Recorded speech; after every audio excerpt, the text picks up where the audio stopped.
मेरा दोस्त लोग मेरे साथ बात करते करते, क्यों छोड़ रहे हो, ऐसा क्यों, वेज नॉन वेज को छोड़ के वेज में क्या मजा मिलेगा, ऐसा करके बात बोल रहे थे।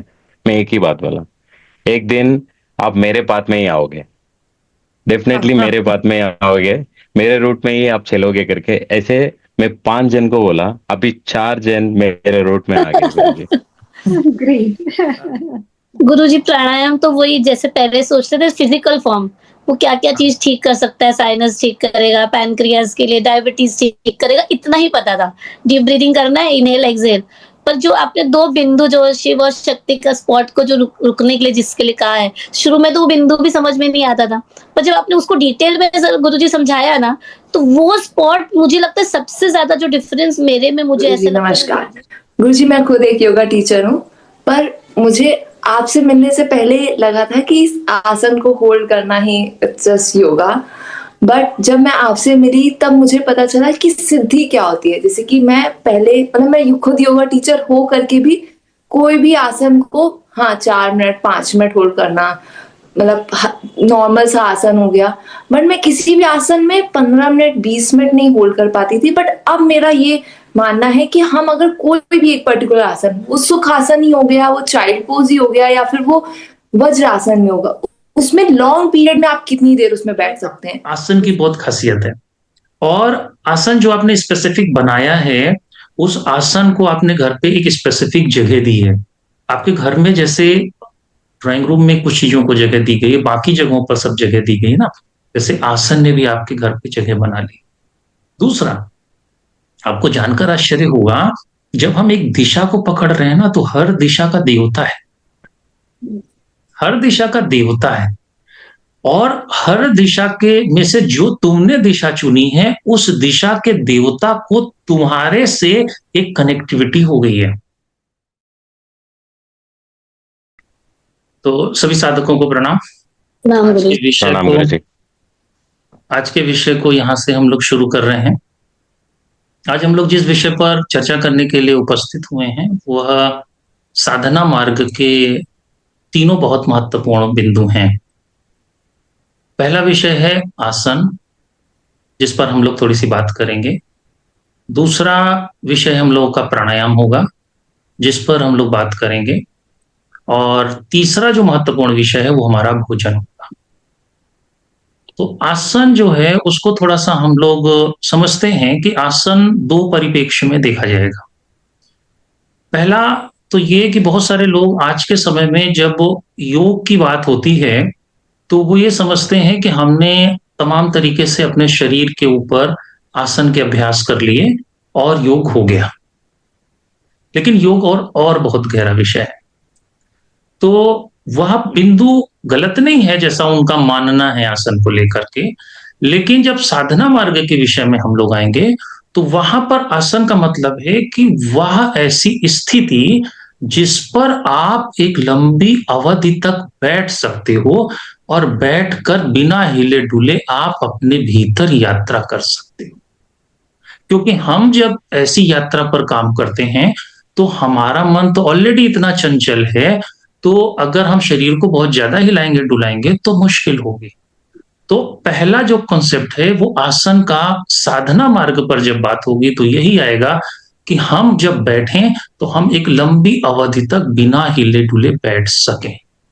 और जो हम लोग साधन कर रहे हैं, त्राटक क्रिया का अभ्यास कर रहे हैं, नाद अनुसंधान पर काम कर रहे हैं, अर्धनारेश्वर स्वरूप पर साधना कर रहे हैं, और भी बहुत बहुत तरीके के जो अभ्यास कर रहे हैं, उनको इसी तरीके से डिजाइन किया गया है कि आप अपनी बैठक को पक्का कर सको। और मुझे उम्मीद है कि यह चीज आप लोगों ने महसूस भी की होगी कि पहले थोड़ी देर तक भी बैठने में पांव से और कमर से पीठ से असुविधा आती थी, अब बैठ पाते हो गए। तो इस पर थोड़ा सा अनुभव साझा करेंगे। तो तन्वी, आपने कैसा महसूस किया? स्टार्टिंग में गुरुदेव प्रणाम, चरण स्पर्श। स्टार्टिंग में जब शुरू हुआ था ना, 15-20 मिनट में पैरों में झुंझुनाहट होना शुरू हो जाता था। आज हम 3 घंटे बैठते हैं सेम पोजीशन पर और बैठ पाते हैं, कोई डिस्टरबेंस नहीं फील होता है। और जैसे जैसे आप इंस्ट्रक्शन देते जाते हैं, आगे बढ़ते जाते हैं और बहुत अच्छे से फॉलो कर पाते हैं। तो बैठक की ये जो आप अवस्था बता रहे हैं उसके अकॉर्डिंग मेरा ये एक्सपीरियंस है कि 15 मिनट से हमने 3 घंटे तक का सफर तय किया।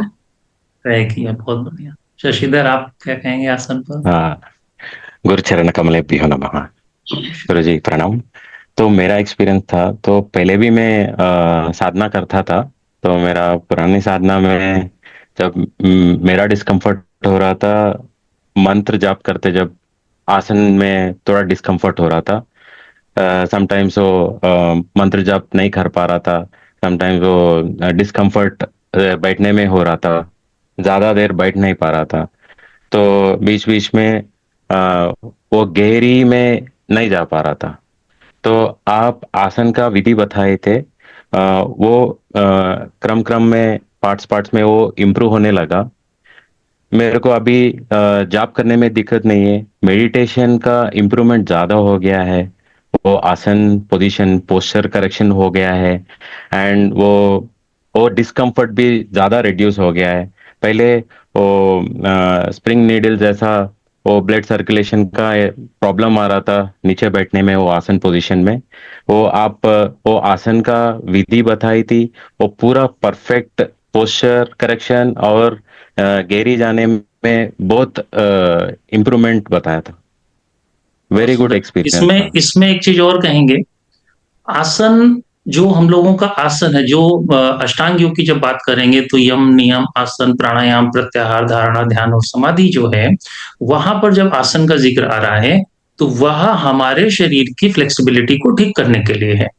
वो गलत नहीं है, वो भी साधना का बहुत इंपॉर्टेंट पार्ट है। लेकिन हमें एक चीज ये भी तो समझनी है ना कि 24 घंटे में हमारे पास तो समय लिमिटेड है। तो उस लिमिटेड समय में अगर हमने एक लंबा समय केवल आसन ही लगाने में लगा दिया तो बाकी काम के लिए समय हम कहां से निकालेंगे?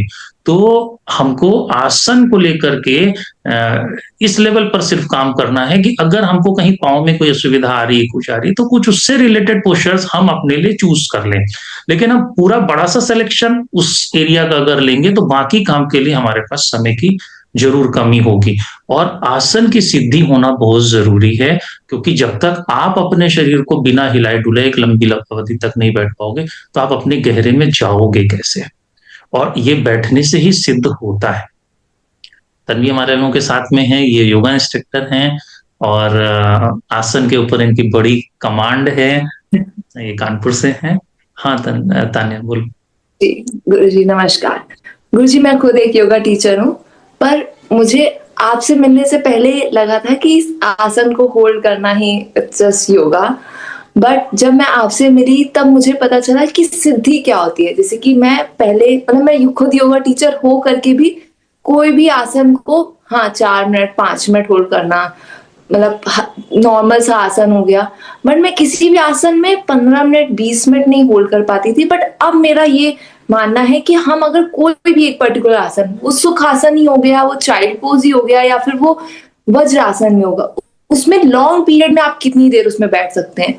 जैसे कि मैंने अपने अभ्यास में सबसे ज्यादा पद्मासन को वैल्यू दी है, और मैं जब स्टार्टिंग में बैठती थी तो मुझे हमेशा मतलब शायद 5 मिनट ही बहुत मुश्किल से बैठना होता था।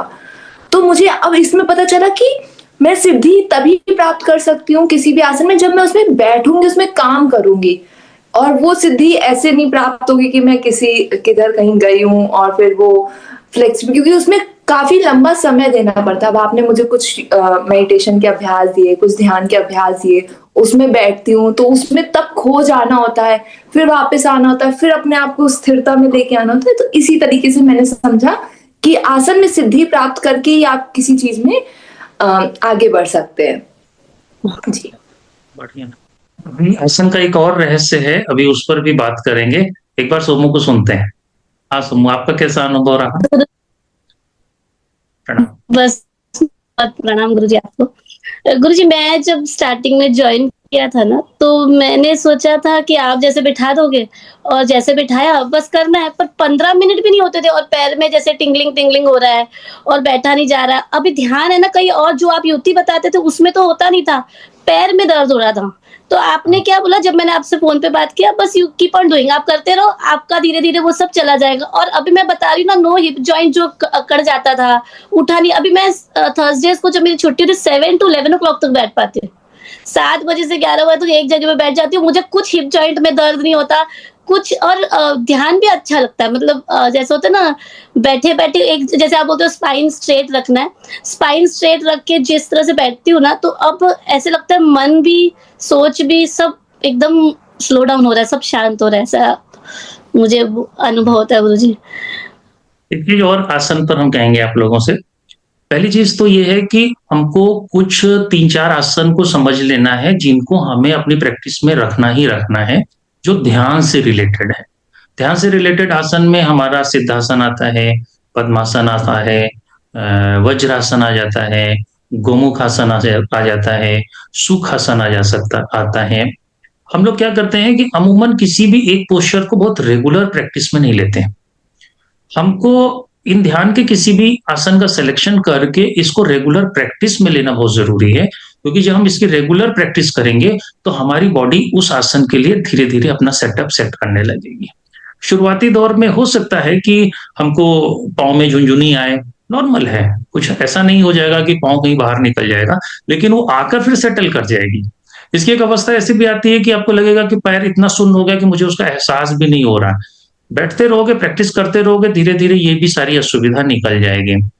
दूसरा, जब भी ये जो ध्यान के कुछ आसन है ना, जब आप इस पर बैठते हो तो हमारी बॉडी एक स्पेसिफिक डायग्राम बनाती है, ज्योमेट्रिकल कुछ चीजें हमारे आसन लगाने पर घटित होती हैं।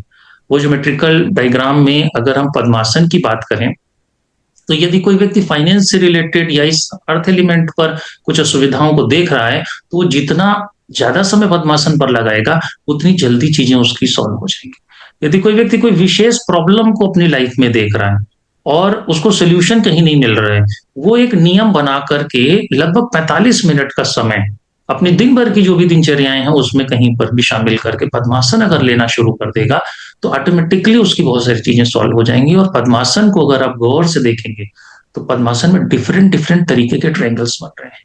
हमारे शरीर को जब हम लोग आगे की साधनाओं में स्टडी करेंगे, क्योंकि शरीर के ऊपर हम लोग अभी बहुत अंदर तक काम कर रहे हैं, तो शरीर में 109 तरीके के त्रिभुज हैं जो बहुत स्पष्टता से देखे जा सकते हैं, जो शरीर पर बन रहे हैं। लेकिन वो चार्ज कैसे होते हैं? वो जब तुम नीचे पद्मासन लगाते हो, सिद्धासन लगाते हो, सुखासन लगाते हो, ऐसे किसी पोस्चर को अपने पास सेट करते हो, तो फिर वो चार्ज हो जाते हैं। इसके साथ साथ आसन पर एक और बात है जिस पर आप सभी ने अनुभव किया होगा। जब भी हम लोगों ने साधना शुरू करी तो हमने आपको बोला कि एक तो है शरीर से लगाने वाला आसन, एक आसन है जिस पर हमें बैठना है, ये भी एक आसन है। तो हम लोगों ने एक स्पेसिफिक आसन डिजाइन करा है, सभी साधकों ने, सभी के पास वो आसन है। अमूमन जो भूल हो रही है वो ये है कि जब साधन कोई करता है तो बाजार में नॉर्मल कोई भी जो आसन मिलते हैं 100 रुपए के, वो ले आता है, वो पतला सा आसन होता है, वो बिछा के काम करता है।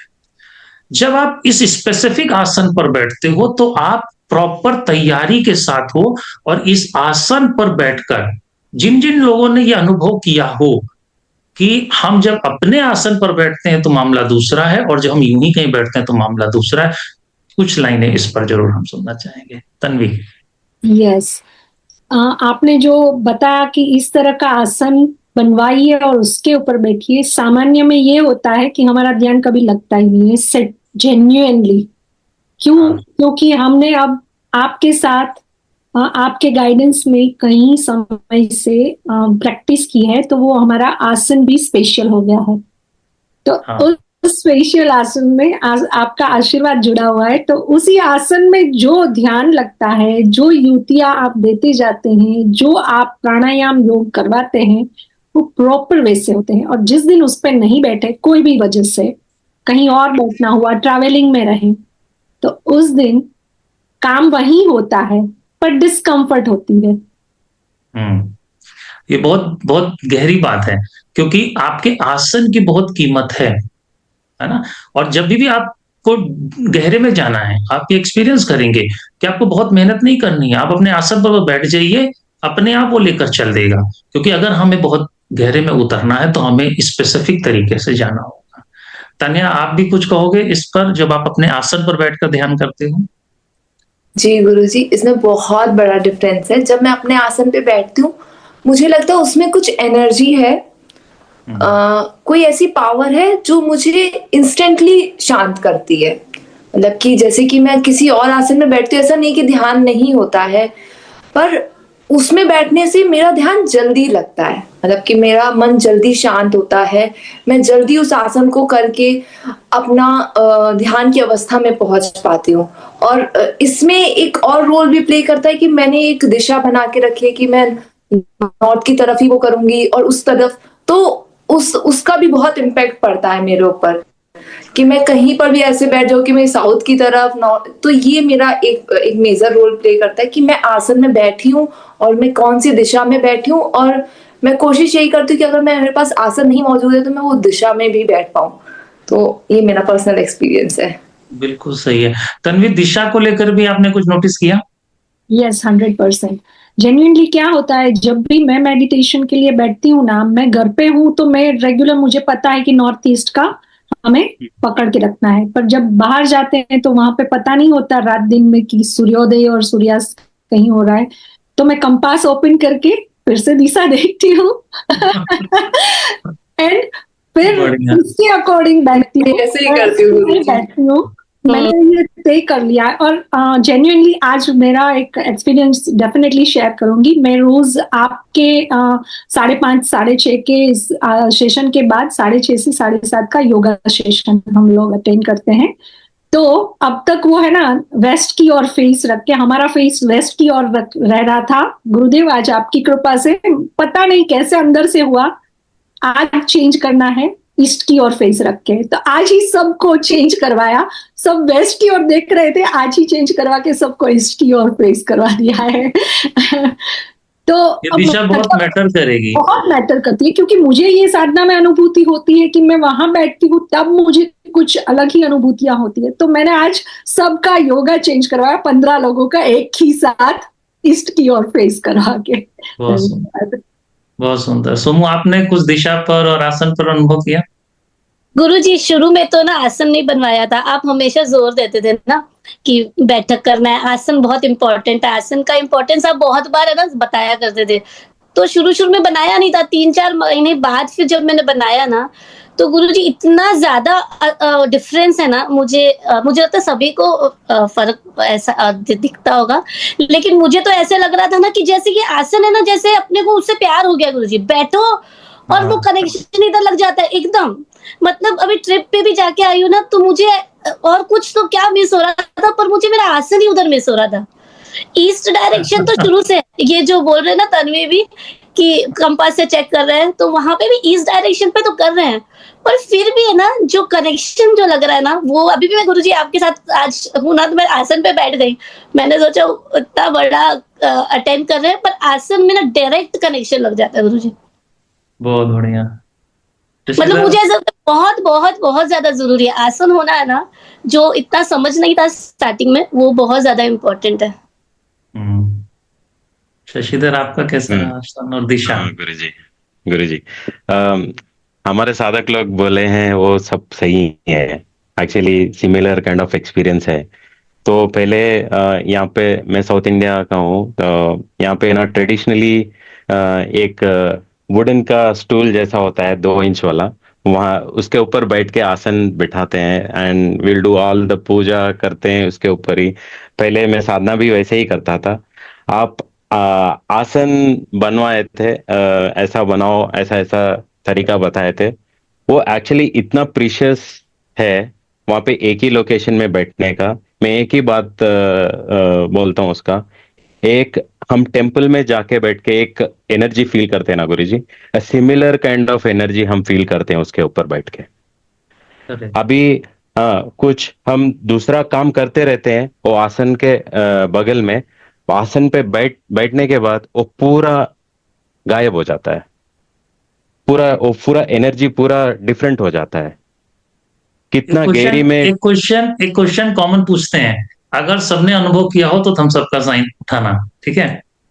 आप कुछ भी कहीं पर भी कर रहे हो, अगर आसन पर बैठकर अगर आपने मान लो फोन अटेंड करना चाहा, तो क्या ये फील करते हो कि कोई कह रहा है यार यहाँ बैठकर ये काम मत करो? Yes. करेक्ट गुरुजी, करेक्ट अच्छा, गुरुजी। आसन पर जब तुम बैठ गए, उससे पहले तुम आसन के अगल बगल में कुछ भी कर रहे हो, सब कुछ ओके है, लेकिन जब तुम आसन पर बैठ गए उसके बाद अगर तुम ऑफिस सोचते हो या और घर की कुछ चीजें सोचते हो, तो कोई है जो नहीं पसंद कर रहा है कि तुम यहाँ पर ये सब कुछ काम करो। ये एक्सपीरियंस किया है? Yes. ये आसन की बहुत खासियत है। और आसन जो आपने स्पेसिफिक बनाया है, उस आसन को आपने घर पे एक स्पेसिफिक जगह दी है। आपके घर में जैसे ड्राइंग रूम में कुछ चीजों को जगह दी गई है, बाकी जगहों पर सब जगह दी गई है ना, जैसे आसन ने भी आपके घर पे जगह बना ली। दूसरा, आपको जानकर आश्चर्य होगा, जब हम एक दिशा को पकड़ रहे हैं ना, तो हर दिशा का देवता है, हर दिशा का देवता है, और हर दिशा के में से जो तुमने दिशा चुनी है, उस दिशा के देवता को तुम्हारे से एक कनेक्टिविटी हो गई है, जाहिर है हो जाएगी। और इसको तुम लोग फील कर रहे हो कि जैसे तुम अपनी दिशा पर जाओगे। इसको एक्सपीरियंस भी करना, जब कभी लाइफ में कुछ ऐसा लगे कि कुछ तुम्हें अपनी प्रेयर या विश करनी है, या कोई चीज है जो तुम्हारे हिसाब से नहीं हो रही है, आप अपने ही आसन पर बैठकर, अपनी दिशा पर बैठकर केवल उस बात को सोच लेना, और उस भाव से सोचना कि उस दिशा का जो देवता है उस तक वो बात पहुंच गई है। तो जैसे हम अपने परिवार और समाज में एक दूसरे के सहयोगी हैं और सबको हेल्प करते हैं ना, वैसे वो उस दिशा के ये देवता की भी सब दिशा के देवताओं से अच्छी ट्यूनिंग होती है। तो वो आपको दिशा हमेशा पकड़ के रखनी है। आप पूरे वर्ल्ड में कहीं पर भी घूमने जाओगे, आपको हमेशा याद रखना है कि हमें इस दिशा के साथ 2-4 मिनट टाइम जरूर 24 घंटे में लगाना है। बहुत इंपॉर्टेंट है, क्योंकि आप संसार में अगर डूबोगे भी तो कोई है जो तुम्हारा वेट कर रहा है कि तुम मिलने नहीं आए। जब आप उस दिशा पर जाके थोड़ी देर बैठते हो, तो ऑटोमेटिकली वो तुम्हें देखना शुरू करता है कि तन्वी आ गई, सोमू आ गए। और जब तुम प्रणाम करते हो ना, तो आप किसी को भी मन में याद करो, वो भी तुम्हारा प्रणाम स्वीकार करता है, जो उस दिशा का देवता है। इसलिए दिशा हमेशा बहुत मैटर करेगी। और कोशिश करना जिन जिन दिशाओं को, जो भी, क्योंकि इसमें 3 ऑप्शन है अपने पास, और कुछ को 4 ऑप्शंस भी दिए गए हैं, तो जो जिसको जम जाए, वो एक कॉमन है हमेशा के लिए, सदा के लिए, मृत्यु तक के लिए। और जो हम लोग चर्चा करते हैं ना कि कुछ 7 कर्म आपके अपने व्यक्तिगत हैं, उनमें उस देवता को भी अपनी मित्रता में लेना, ये भी एक आपका पर्सनल है, क्योंकि वो तो तुम शेयर नहीं करोगे ना किसी को, तो वो उस दिशा का देवता तुम्हारा अपना है, वो अपना है। और बाय डिफॉल्ट ऐसा भी तो होगा कि मान लो 100-200 साधक हैं, तो इन 3 या 4 दिशाओं में से बहुत सारे लोग कॉमन हो जाएंगे। बहुत सारे पूरब को पकड़ रहे होंगे, कुछ लोग उत्तर को पकड़ रहे होंगे, तो वो भी तो सब तुम्हारे बहुत घनिष्ठ हो जाएंगे। तो ये दिशा और आसन पर आपका बैठना ये बहुत महत्वपूर्ण है। और यहाँ पर ऐसा नहीं कहा जा रहा है कि जो अन्य बहुत सारे और आसन हैं उनको नहीं प्रयोग में लाना है। आपको आवश्यकता जैसी हो उसके हिसाब से अपने आसन को प्रयोग में लाओ। मान लो आपको स्पाइन में कोई असुविधा लग रही है, तो आप आराम से धनुरासन करो, आप भुजंगासन करो, आप मर्कटासन करो, क्या दिक्कत है, करना है। लेकिन जब नहीं ऐसी कोई दिक्कत है, शरीर ओके चल रहा है, तो फिर अपने समय को अपनी साधना पर देना है। तो ये बात हमें ध्यान रखनी है। इसी क्रम में हम लोगों ने प्राणायाम के ऊपर भी बहुत काम किया है, और प्राणायाम को लेकर के हम लोग लगातार बहुत सक्रिय हैं। शास्त्र में बहुत सारी जो युक्तियां दी गई हैं, अलग अलग तरीके के प्राणायाम का जिक्र किया गया है, हम लोग उनको डायरेक्टली ना लेकर के कुछ कुछ और दूसरी चीजों को भी जोड़ रहे हैं। और वह जो विषय है वो थोड़ा और गहरा है, जिसमें हम लोग शिव क्षेत्र की बात करते हैं, शक्ति क्षेत्र की बात करते हैं, तो उनको भी आपने प्रैक्टिस में लिया है, उनको लेकर शशिधर कुछ कहेंगे? एक्चुअली मैं बेसिक बात बताता हूँ गुरुजी, इसमें मेरा पर्सनल एक्सपीरियंस है। पहले मैं रेगुलर एक्सरसाइज वो पूरा करता था, मगर प्राणायाम आपके पास आके ही मैं स्टार्ट किया मेरा लाइफ में। अच्छा, तो इसमें 3 चीज में इम्प्रूवमेंट आ गया गुरुजी। एक स्ट्रेस रिडक्शन आ गया था, और बेटर फोकस, इतना फोकस बढ़ गया है कुछ चीज में, क्लैरिटी ऑफ थॉट में। और इमोशनल स्टेबिलिटी पे इतना गहरी कॉन्फिडेंस आ गया है ये प्राणायाम करके। और ये ब्रीथिंग सिस्टम ये पूरा कॉन्फिडेंस बढ़ाता है। और मेरा रेगुलर ऑफिस एक्टिविटीज में भी बहुत चेंजेस आ गया है। मैं एक्चुअली एक टेक्निकल बंदा हूँ कंप्यूटर के सामने बैठने का। अभी मेरा इतना थॉट्स बढ़ गया है, I can manage A team. अभी मैनेजर रोल के लिए ट्राई कर रहा हूँ। इतना इम्प्रूवमेंट आ गया है ये प्राणायाम करके। तो इसमें से और स्पिरिचुअल पाथ में है ना इतना कनेक्ट आ गया है। वो हम करते करते गहरी ध्यान में चले जाना। भगवान को किस रूप से हम देखना है, हम शिव क्षेत्र कैसा पकड़ना है, शक्ति क्षेत्र कैसा पकड़ना है, वो उसमें कैसा एनर्जी फील करता है, ये प्राणायाम में ये ब्राह्मणी कैसा हेल्प करता है, ये पूरा इतना डिटेल में आप समझाते हैं ना गुरुजी। वो पूरा इतना इफेक्टिव है हमारा मेरा रियल लाइफ में। तो मैं एक्सप्लेन करने में भी 2-3 पॉइंट भूल जाता हूँ। इतना परफेक्ट आ गया है परिवर्तन मेरा लाइफ में। मेरा एक्सपीरियंस ये है गुरु जी। असल में प्राणायाम को की जब चर्चा करते हैं और हम लोग जो प्राणायाम कर रहे हैं, इसमें जो एक सामान्य विधि से जब बात करते हैं, जो सामान्य विधि बताई गई कि कुछ लोग सूर्य वेदी प्राणायाम कर रहे हैं, कुछ लोग चंद्र वेदी प्राणायाम कर रहे हैं, कुछ अनुलोम विलोम कर रहे हैं, नाड़ी शोधन कर रहे हैं। इंपॉर्टेंट बात यह है कि हमको अपने शरीर से बाहर नहीं जाना है, हमको अपने शरीर के भीतर रहना है। ये बात बड़ी अपने आप में बहुत मैटर करती है।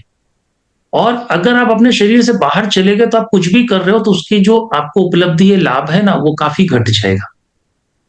तो इसी चीज को फोकस करके हम लोग काम कर रहे हैं कि हम शरीर से बाहर न जाएं।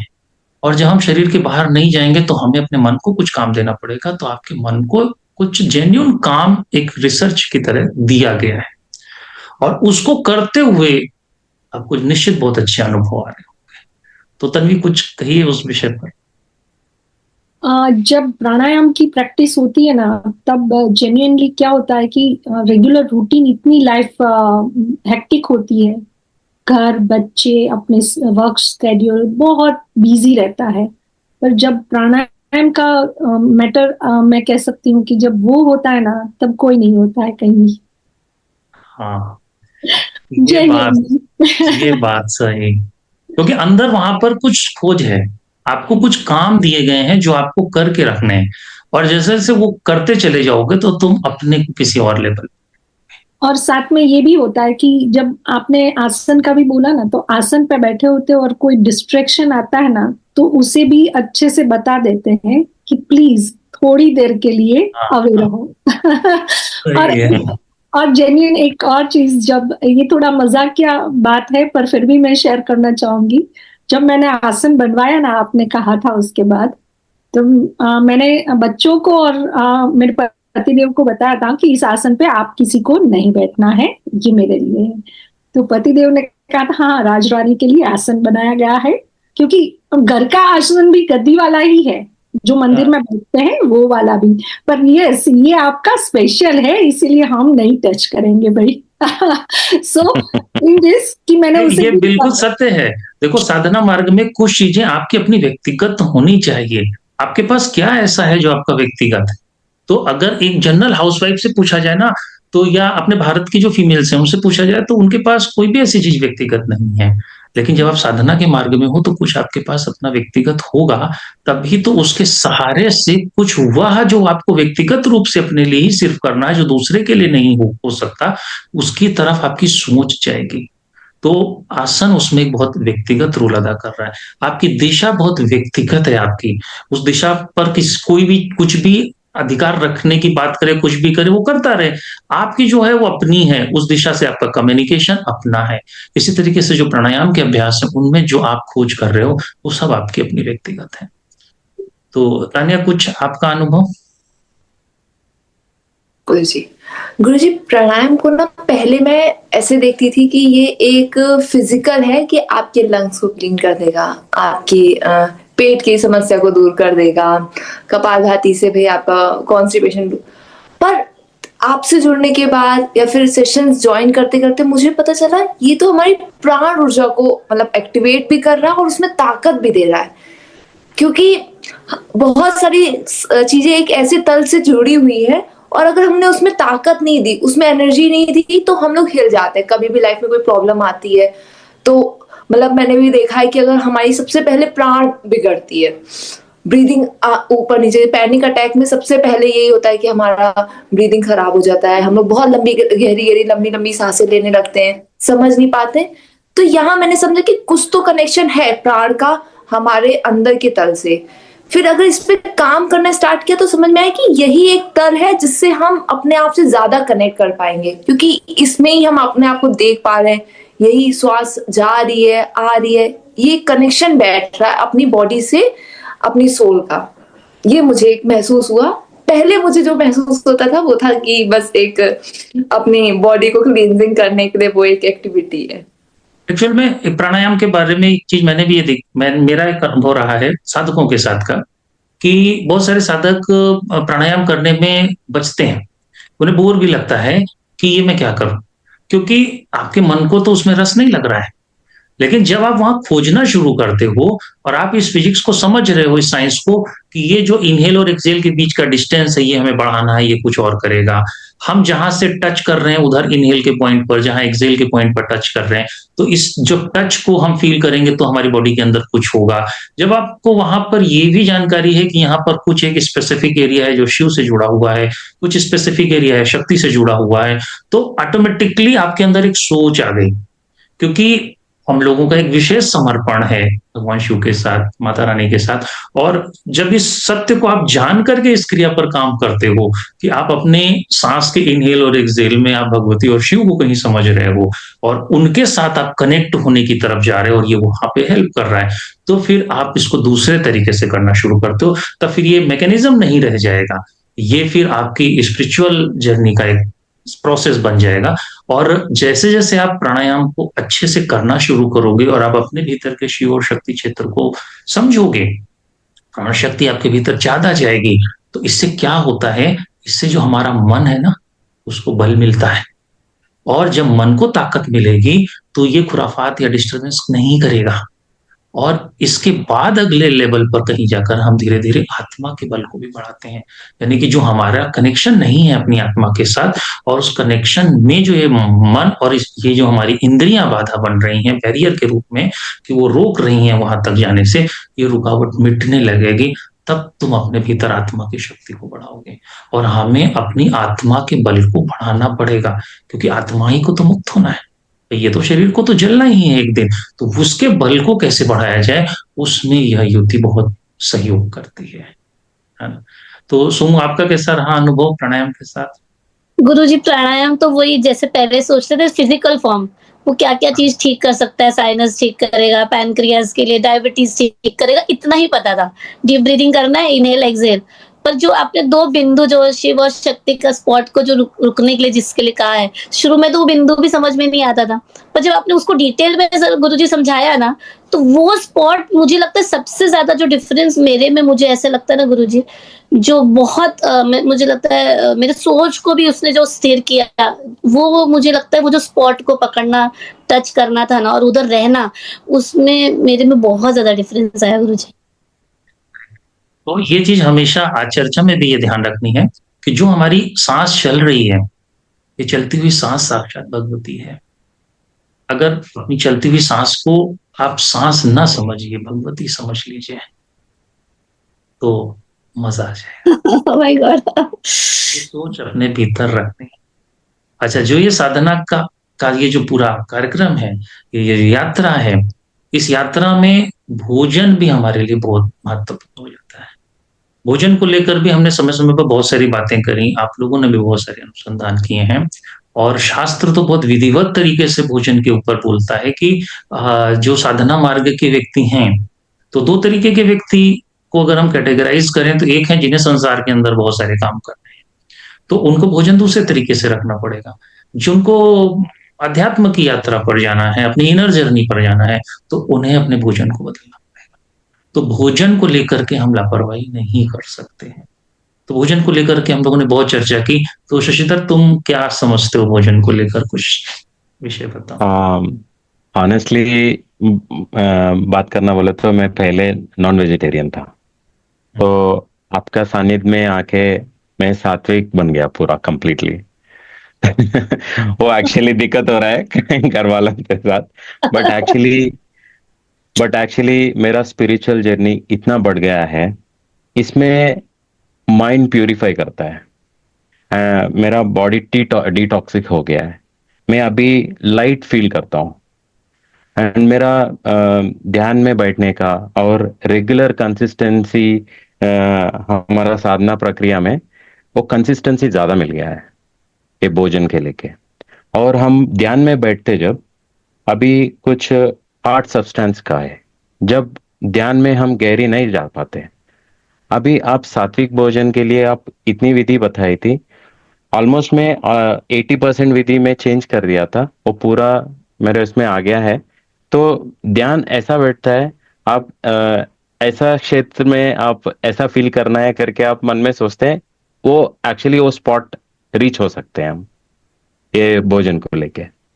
ये इम्प्रूवमेंट ज्यादा मेरे ऊपर आ गया था, ये मेरा एक्सपीरियंस है। भोजन को हमेशा ध्यान रखना है। मुझे एक किस्सा याद आ रहा है, बहुत साल पहले की बात है। मेरा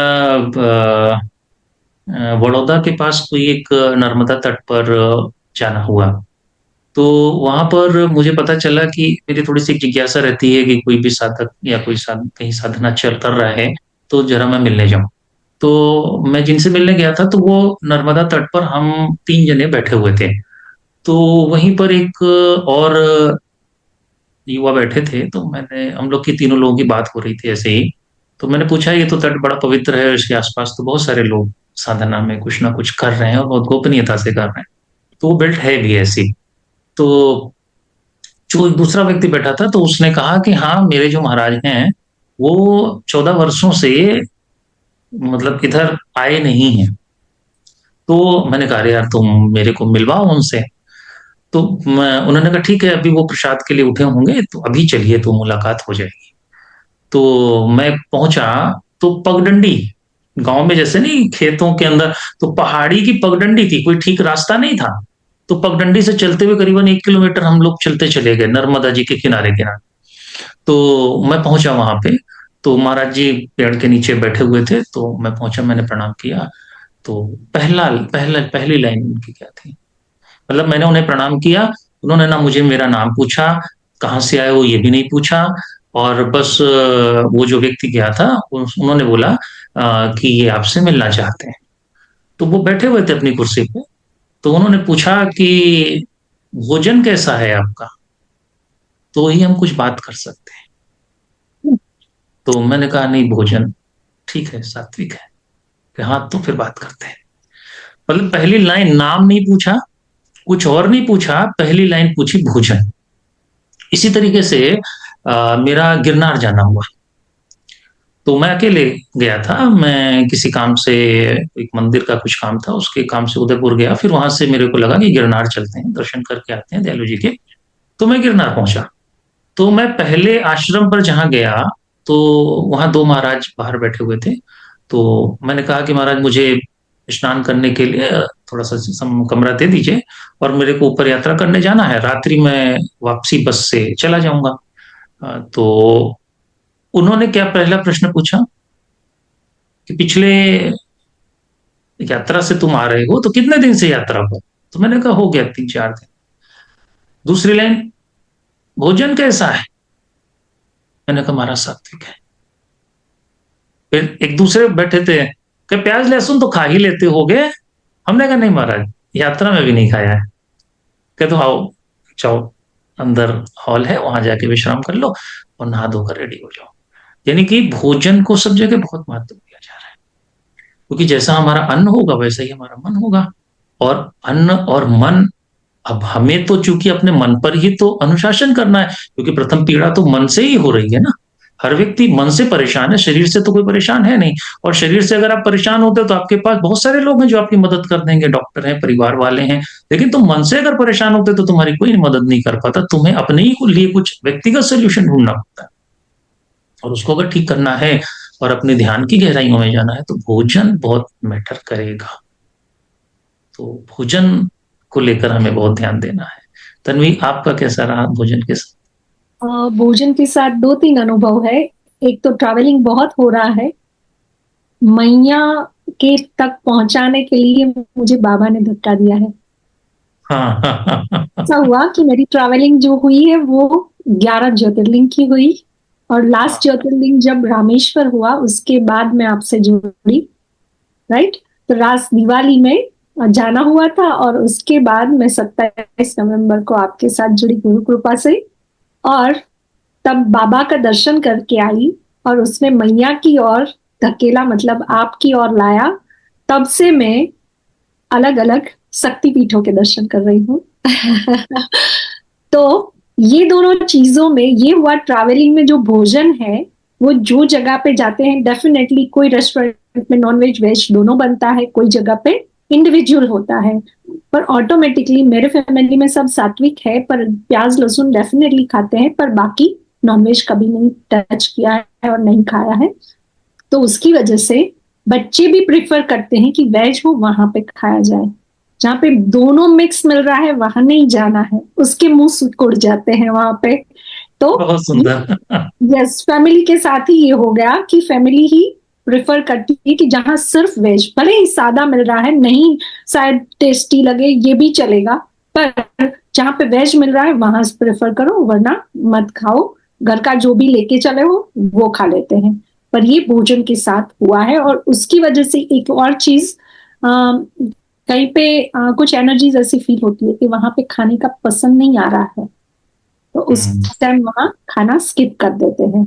इट्स ओके, भूख थोड़ी है तो चला लेंगे, पर अगर एनर्जी सही फील नहीं हो रही है ना कि वहां खाया जाए, तो वहां पे खाना स्किप कर देते हैं। ऑटो मोड पे ये हो रहा है। वहां पे हमारी खुद की इच्छा है कि नहीं है वो नहीं चल रहा है, पर अंदर से भाव ही नहीं हो रहे कि खाना है। सिंपल। एक एक तन्वी क्वेश्चन इसी में पूछेंगे। आपने इधर काफी यात्राएं की, तो क्या ऐसा महसूस नहीं किया कि कुछ ईश्वरी मदद भी मिल रही है आपके भोजन? वो भोजन में मैं ये बताती हूँ, नॉर्थ ईस्ट जो है ना गुरुदेव, वहां पे मैक्सिमम नॉनवेज खाया जाता है, और वहां पे कोई होटल बिजनेस डेवलप नहीं हुआ है। नॉर्थ ईस्ट का, मेरा कहने का मतलब अरुणाचल प्रदेश, वहां पे बिल्कुल भी ट्रैवलिंग का कोई ऑप्शन नहीं है। वो नॉर्मल नेचुरल होम स्टे वाली एक जगह है सब।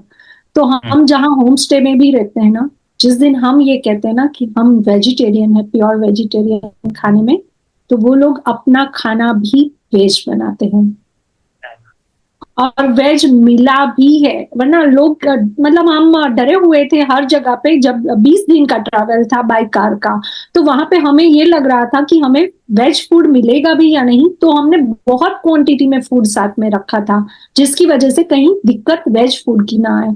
पर एक भी जगह ऐसी नहीं थी जहां पे प्योर वेज फूड ना मिला हो। तो ईश्वरीय मदद फूड में भी मिला, और उसके अलावा ट्रैवलिंग में भी कहीं पे कोई दिक्कत आए ना, सच में कह रही हूँ, गुरु कृपा और मैया बाबा साथ में है।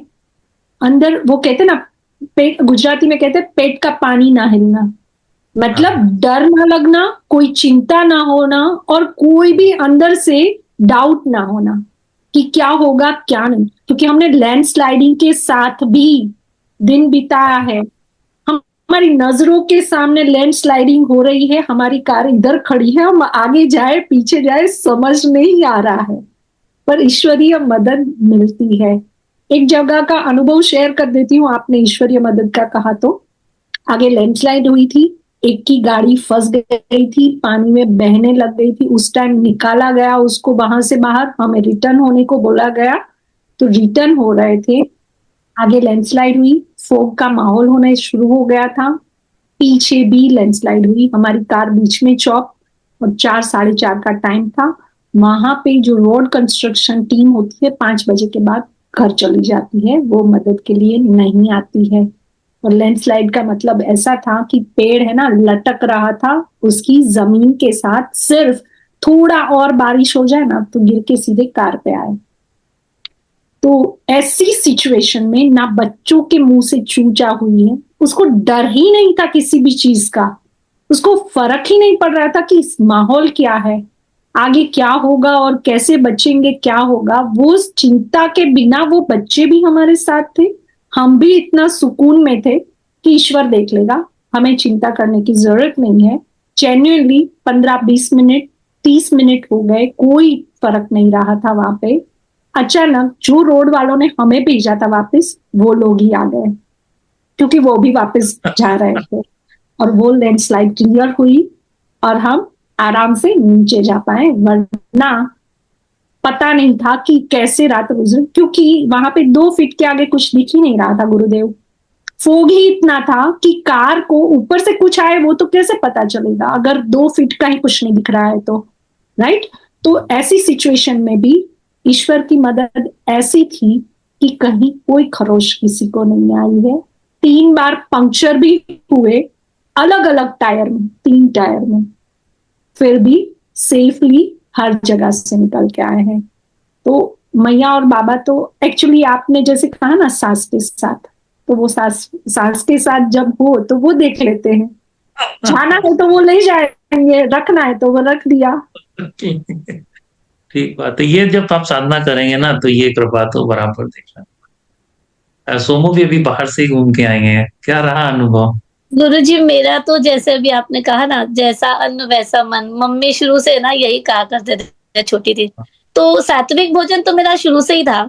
मुझे अगर वहम भी है ना, अगर एक 1% का भी वहम है ना, तो मैं नहीं खाऊंगी, मैं भूखी रह सकती हूँ और मुझे भूख भी नहीं लगेगी। I am comfortable. मैं जब भी बाहर से जाके आती हूँ ना इंडिया, तो मैं पतली होके आती हूँ, पर मैं बहुत कंफर्टेबल रहती हूँ, फ्रेश रहती हूँ, पर मैं नहीं खा सकती बिकॉज कभी उधर कैसे ना फिश ऑयल भी वेज होता है, एग भी वेज होता है, ऐसा होता है कई कई जगहों पे। तो फिर वीगन बोलो वो सब, मैं ना झंझटों में पड़ती नहीं हूँ। मैं या तो अपने यहाँ से ले जाती हूँ और वहां का कम खाती हूँ, वही टमाटर ककड़ी ये सब चीजें खा लेती हूँ, कुछ सीड्स नट्स खा लेती हूँ। और बस गुरुजी आपके साथ जैसे गुरु कृपा ही केवलम गुरुजी बोलते हैं कि मैंने ना प्याज भी है ना, कच्चा प्याज, जैसे प्याज तो जैसे घर पे बनता है, बहुत अभी कम हो गया। जैसे पूरी सब्जी में ना पाव प्याज ही लगता है अभी तो, जैसे मेरे को बोल दिया कम कम करके बनाने। लेकिन कच्चा प्याज शायद 1 साल 1.25 साल हो गया होगा गुरुजी, मैंने नहीं खाया कच्चा प्याज, अभी चाहता ही नहीं। और थोड़ा सा खाली मुझे जो लगता है, मैं जैसे बाहर खा लेती थी, कभी पानी पूरी खा लिया या कुछ ऐसे ना, कहीं जाना आना हुआ तो इंडिया में, वो भी इंडिया में ही खा ली। तो मैंने अभी ये देखा, वो महीने में भी 1 बार होता है, क्योंकि बच्चों के साथ कभी कभी चली आती हूँ, मम्मा चलो चलो तो खा लेती हूँ, बट अभी मन नहीं करता। जीवा पे जो आप बोलते हो ना गुरुजी, दोनों भी जगह पे जीवा है, 5 ज्ञानेंद्रिय और कर्मेंद्रियों में। तो जीवा पे बहुत हद तक, ज्यादा हद तक कंट्रोल आ गया, बोलने में भी और शायद खाने में भी। अभी कुछ नहीं है, बस तीखा नहीं मिले, खाया जाएगा, सब कुछ खा लेंगे और सात्विक हो। अभी गुरुजी कोई ना कोई कभी जैसे ना कोई दे जाता है, पता नहीं वो मुंह में जाता ही नहीं मेरे, मतलब मैं फॉरवर्ड कर दूंगी, कुछ भी दे जाए, बेशक बाजार की मिठाई भी दे जाए ना, तब भी है ना वो जाता ही नहीं, पता नहीं जाता, ऐसा है। तो शायद आप जो जो सिखा रहे हो उसको और फॉलो करते जा रहे हैं ये जो अनुभव है ना, ये भी आपकी जब साधना अच्छी होगी ना, बलवती होगी, तो आपके आपके ये अंदर यही लक्षण पैदा होंगे कि कोई भी चीज, मतलब बहुत सारे लोग ऐसे हैं कि कहीं रास्ते में जा रहे हैं और कोई मान लो उनको छोले भटूरे की खुशबू लग गई, तो उन्हें लगेगा यार कहाँ बन रहा है कुछ, आपको इस स्मेल से भी कोई फीलिंग नहीं आएगी, आप अपना गुजर जाओगे, कुछ ऐसा फील नहीं आएगा। ये सब चीजें आपकी साधना करने से पकती हैं। और गुरुजी पता है क्या, जब से साधना कर रही हूँ ना, मैं किसी को रोक टोक नहीं करती, जिसको खाना खाए, जिसको नहीं खाना नहीं खाए, मुझे मत बोले, ऐसा मेरा नियम है। तो मेरे बिल्कुल यही हस्बैंड सही खाते है। हैं, मेरे हस्बैंड खाते हैं, कम खाते हैं ऐसे, लेकिन वो खाते हैं, और मेरी छोटी बेटी भी खाती है, बड़ी नहीं खाती और मेरी छोटी खाती है। तो मैंने कभी ना हाँ नहीं बोला, बाहर जाते हैं खाना है तुम खा लो ऐसे। अब क्या हो गया ना गुरुजी, वो संजय को भी खाना नहीं होता, यार शोमू मुझे यार वॉमिटिंग हो रही है, मुझे तो जम ही नहीं रहा है, खा ही नहीं पा रहा हूँ। अभी क्या हो रहा है ना, सब उल्टा हो रहा है और मैं एंजॉय कर रही हूँ पीछे बैठकर देखकर, कि मुझे समझ में आ रहा है शायद उन लोगों को भी अभी अच्छा नहीं लग रहा है, तो पर वो खा लेते हैं, पर बहुत कम है। वो बोलते जो मन नहीं लग रहा, खाना का अच्छा ही नहीं लग रहा है। अच्छा ठीक है, जिस दिन आपका मन करे उस दिन छोड़ना है, ऐसा है। तो हमारा शायद गुरुजी आपकी ब्लेसिंग्स है, तो घर के एटमॉस्फेयर में भी जो बहुत सारा चेंजेस है ना, वो शायद अपनी साधना की वजह से भी बहुत कुछ दिखता है सर। एनर्जी फील्ड है ना, जब हम साधन करते हैं तो हम विशेष ऊर्जा को बनाना शुरू करते हैं।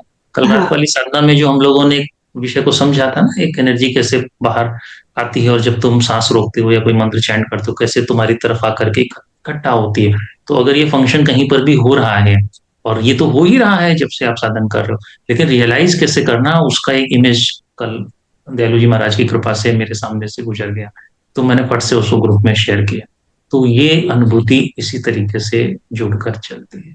हाँ एक शशिधर। हाँ गुरु जी, सुमो जी से एक बात याद आ गया गुरु जी, मेरा पर्सनल एक्सपीरियंस है स्पिरिचुअल जर्नी में। हम सात्विक भोजन लेके, मैं एक्चुअली लास्ट 3 ईयर से मैं ऐसे ही प्रैक्टिस कर रहा हूँ मैं आपके सानिध्य में।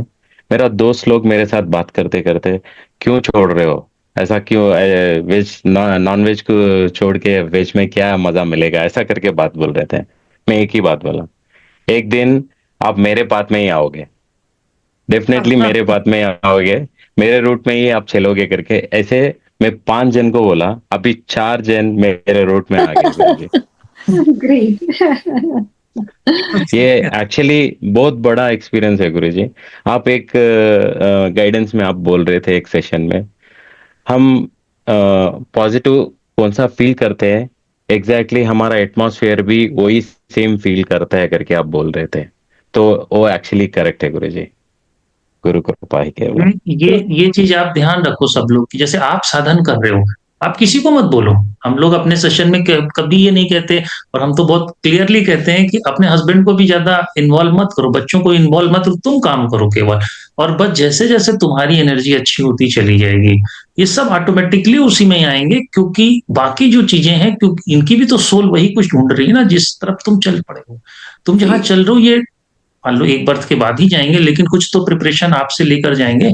और चूंकि आप उन सोल के साथ कहीं ना कहीं कनेक्टेड तो हो, जब हम लोग ने सोल जर्नी पढ़ा था तो हम लोगों ने समझा था कि हस्बैंड की सोल कैसे वाइफ की सोल को ढूंढती है, बच्चों की सोल कैसे माँ बाप को ढूंढ रही होती है। तो यानी कि कोई पुरानी बॉन्डिंग है इन सब सोल की।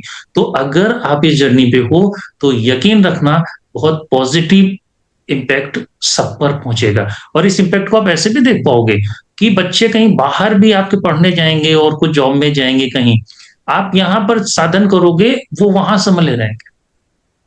आप यहाँ संभले रहना विश्वास के साथ, वो वहां संभले रहेंगे, वो कईयों को संभाल रहे होंगे वहां जहां पे भी वो रह रहे होंगे, केवल यहाँ पर आपकी अपनी साधना में होने के कारण। क्योंकि जिन ऊर्जाओं को आप अट्रैक्ट करोगे वो ऊर्जा उन सबसे भी कनेक्टेड है।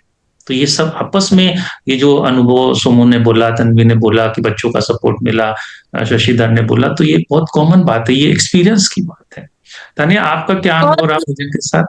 हाँ सोमू कुछ कह रहा हो? हाँ गुरु जी एक एक्सपीरियंस और रहा, पता है, जैसे अभी हम तो ये रूम में बैठ के दरवाजा लॉक करके और अपनी साधना जो आप बताते हो वो स्टेप वाइज करते। मैं तो सोचती हूँ मैं गुड स्टूडेंट, जो सर गुरु जी बोलेंगे मैं वो होमवर्क करूंगी, बस इतना मेरा ये माइंड में फोकस रहता था शुरू से, और अभी भी मैं वही करती हूँ। पर मैं देखती हूँ, पता है ये अंदर क्या कर रही हूँ थोड़ी किसी को पता है, पर मैंने अभी देखा जैसे हमारे घर पे दूसरे है, मेरी बड़ी वाली है, ये हस्बैंड गुरु जी वो भी है ना, जैसे अभी लाइट उस रूम में बंद कर दिया, डिम लाइट चालू करके वो भी है ना मेडिटेशन कर रहे हो, उनको बेशक जैसे भी कर रहे होंगे, सिर्फ बैठे हैं सुन रहे हैं कुछ। तो डिफरेंस घर में जो डिफरेंस है ना वो भी मुझे दिख रहा है, बहुत सारा डिफरेंस अपने यहाँ पे अंदर करने से भी ऐसा है। तो देखो ये कर रही घर में, बाकी लोग अपने रूम में क्या कर रहे हैं इन्होंने नहीं शेयर किया, लेकिन वो कुछ शुरू कर दिए कि चलो करते हैं। वो एनर्जी का जैसे वैक्यूम जनरेट होगा ना, तो वही ऊर्जा तो सभी खोज रहे हैं। आप उग्र कितनी देर रह सकते हैं? उग्र होकर के तो थोड़ी देर बात हो पाएगी ना, प्यार से और एक दूसरे की सद्भावना और सत्कल्याण की भावनाओं से बात अगर होगी तो घंटों होगी, कई दिनों तक होगी। हम लोग इतने वर्षों से साधना कर रहे हैं, आज तक कोई राजनीति की बात नहीं, किसी की कोई भलाई बुराई की बात नहीं, क्योंकि हमारे पास अपने गुरु की बात करने के लिए इतना है कि तो पूरा जीवन ही छोटा है कि, और 3 घंटे बात करने को, ऐसा नहीं है कि 1 घंटा कोई कर रहे हैं कि 45 मिनट कर रहे हैं, एक ही सत्ता के इर्द गिर्द हम लोग घूम रहे हैं और मजे आ रहे हैं, और इतना अनंत टॉपिक है कि वो खत्म ही नहीं होने को हो रहा है ना जी। इसमें मैं एक बात भी बोलूंगी कि मैं रात की साधना आपके साथ करती हूँ, तो मेरे पापा मेडिटेशन में नहीं है, मैं father is not into meditation, पर मुझे देख करके वो भी रात में सोने से पहले 10 मिनट ओम का जाप, और अपने वो कभी उनको नहीं पता कि क्या होता है क्या नहीं, पर आंखें बंद करके। तो ये एक मेरा पर्सनल एक्सपीरियंस है कि कहीं ना कहीं वो एनर्जी ट्रांसफर तो हो रही है मेरे घर में। स्टार्टिंग में ही वॉज वेरी कि ध्यान में बैठने का कोई मतलब नहीं होता है, he was so much into this, but वो भी सोच समझते हैं मेरी बात को। अगर मैं ध्यान कर रही हूँ, बाई चांस आ गए, तो बिल्कुल शांति बनाए रखते हैं, बिल्कुल धीरे से वो खोलते हैं। तो ये मैंने ये देखा है कि वो चीजें अपने आप ही अलाइन होती है। बस हमारा कर्तव्य यही है कि हम लोग अपना जो कि कर्म मिला है, जो कि आपने मुझे बोला है, वो करते चले और अपने आप चीजें अलाइनमेंट में आती है। और भोजन का भी यही इसी तरीके से हुआ कि घर में भी थोड़ा सा भोजन अप डाउन रहता है, बट मेरे भोजन के प्रति सब लोग बहुत कॉन्शियस रहते हैं कि ये नहीं खाएगी, इसको तो ऐसे ही भोजन चाहिए, इसको तो सिंपल खिचड़ी ही पसंद है। तो वो देखा कि वो अलाइनमेंट में सबने उसको एक्सेप्ट किया है, मुझे बोलने की जरूरत नहीं पड़ी है। मैं तो चुपचाप से अपना काम कर रही थी, वो काम अपने आप धीरे धीरे हुआ। और ऐसे ही लोग भी अट्रैक्ट करती हूँ जो कि सात्विक होते हैं। पहले नहीं होता था ऐसा, बट अब मेरे पास जो लोग आ रहे हैं, कहीं ना कहीं वो भी स्पिरिचुअलिटी की तरफ, वो भी धर्म की बातें करते हैं कि कैसे लाइफ को चलाना है, कैसे बिना नॉनवेज के, जो भी अट्रैक्शन। तो मैंने ये भी देखा कि आप अपना कर्म करते चलेंगे, अपने आप को जितना प्योरीफाई करते चलेंगे, उतना ही आपको सामने से वही रिस्पॉन्स मिलेगा। कर्मा शायद इसको ही बोलते हैं, मैं समझ नहीं पाई हाँ, इसको, ये बट ये पार्ट कुछ है ऐसे उसका। ये सब कुछ उसके अंतर्गत ही आ रहा है। हम जो भी कुछ खा रहे हैं, जो भी कुछ पी रहे हैं, भाई वो नेचर से हमको मिल रहा है और हम उसको किस तरीके से ले रहे हैं। और आज की डेट में भी आप देखोगे तो हमारे देश में कुछ बहुत पावरफुल लोग हैं, वो खिचड़ी पर विश्वास रखते हैं। मैंने नाम नहीं लिया, लेकिन आप सबने समझ लिया कि कुछ लोग बहुत पावरफुल हैं। उन्होंने पावरफुल बनने के लिए कोई पोस्टर वोस्टर ऐसे नहीं लगाए, लेकिन उनको दिल से सब प्यार करते हैं, दिल से सब रिस्पेक्ट करते हैं। और उनकी पावर वर्ल्ड लेवल पर इतनी तगड़ी है कि कोई मजाक भी नहीं हो सकता हमारे देश के साथ, है ना। तो वो हम समझ सकते हैं कि वो खिचड़ी का चमत्कार है। और हमारे आयुर्वेद की महिमा इतनी रही है कि उन्होंने एक पेड़ के पत्ते से लेकर जड़ तक का क्या क्या हिस्सा हमको खाना है और किस प्रॉब्लम में खाना है, इसकी बात करी है। लेकिन उन्होंने किसी भी उसकी किताब नहीं, रेसिपी की कोई बुक नहीं लिखी है कि ये रेसिपी ऐसे बनेगी। उन्होंने औषधियां बनाने की किताबों में जिक्र किया है, इसका पत्ता डालना, इसको उबालना, ऐसे ऐसे करके। रेसिपी बुक नहीं लिखी। क्या नहीं लिख सकते थे? लिख सकते थे। और उन्होंने भी क्या कहा कि वीक में 1-2 बार खिचड़ी जरूर खा लेना। तो खिचड़ी बहुत ताकतवर है, ऐसा हमें मान के चलना है। और हम जितना हल्का खाना खाएंगे, जितना हम कम मिर्च मसाले वाला, जितना हम प्राकृतिक भोजन लेंगे, फल सब्जियां, उतना हम आसानी से उसे पचा ले जाएंगे। उससे जो बनने वाला एसेंस है, जो गुण धातुएं बनेंगी, वो उतनी लाइट बनेंगी। तो हम हर चीज अच्छी फील करेंगे, रिलेशन अच्छा, नींद अच्छी, सोच अच्छी, आपस की बॉन्डिंग अच्छी, सब कुछ हम अच्छा फील करने लगेंगे। तो भोजन बहुत इंपॉर्टेंट है। ठीक है, आज हम लोगों ने चर्चा ली, और शशिधर कुछ इसको समराइज करेंगे? हाँ, ठीक है गुरु जी। एक्चुअली आप बहुत अच्छे अच्छे बात बोले गुरु जी। आपका सानिध्य में हम बहुत ढेर सारे बात सुन ली। आपका एक्सपीरियंस शेयर करें, हमारा एक्सपीरियंस साधक लोग शेयर करिए। आसन, प्राणायाम और सात्विक भोजन के लेके कितना इम्पोर्टेंस होता है हमारा डेली लाइफ में, और हमारा साधन इम्प्रूवमेंट कैसा हो सकता है ये परिवर्तन करने के लिए। और आसन को लेके आसन सिद्धि कैसा करना है, कुछ लोग का ड्यूरेशन कैसा बढ़ गया है और उनका कैसा एक्सपीरियंस रहा आसन में। और प्राणायाम में कितना इम्पोर्टेंस होता है हमारा एनर्जी इम्प्रूव करने में, और वो स्पिरिचुअल पाथ जर्नी में कैसा हो सकता है, कैसा जुड़ सकते हैं, हमारा इनर सेल्फ से कैसा कनेक्ट कर सकते हैं। और सात्विक भोजन से लेके हम क्या इम्प्रूवमेंट्स बढ़ा सकते हैं हमारा स्पिरिचुअल जर्नी में और डेली रूटीन लाइफ में। ये सारी बात अच्छे बात बोले थे आप। गुरु कृपा ही केवलम। ये अच्छा फील हो रहा है गुरु जी। हाँ समूह बोलो। गुरु जी, बहुत पहले ना, शायद ये मैं बहुत 100 टाइम्स है ना रिवाइज करती हूँ। आपने बहुत पहले ना ग्रुप में एक डाला था गुरु जी, मैं बोलती हूँ वो, मतलब वो मुझे बहुत ज्यादा अच्छा लगता है। और शायद वो उसी का एक वो है, जैसे आपने बोला था, लिखा था कि जंगल जंगल ढूंढ रहा है मृग अपनी कस्तूरी, कितना मुश्किल है तय करना खुद से खुद की दूरी, अंदर शून्य बाहर शून्य, शून्य चारों ओर है, मैं नहीं हूँ मुझ में फिर भी मैं का ये शोर है। तो गुरुजी मैं हमेशा सोचती हूँ जैसे आपके सानिध्य में और दीपक जी महाराज के हमारे आसन, आपने जो प्राणायाम सब कुछ बताया, तो ये जो मौन, ये जो शून्य है, आप उसकी तरफ हम सबको लेकर जाएंगे। बस हमको यही आशीर्वाद चाहिए गुरुजी आपसे। गुरुजी सभा को यही विराम देते हैं। हाँ जी। सभी को शुभकामनाएं। गुरुजी बस बहुत बहुत धन्यवाद, आपने मुझे सच में एक योग का सही मतलब बताया। आसन क्या होता है, प्राणायाम क्या होता है, योग क्या होता है, ध्यान क्या होता है, ये सब मैंने आपसे सीखा। थियोरेटिकली प्रैक्टिकली सब मैंने किया, बट सीखा मैंने आपसे कि आखिर जा कहाँ रहा है इसका। तो बहुत बहुत धन्यवाद, थैंक यू सो मच। चलिए प्रणाम।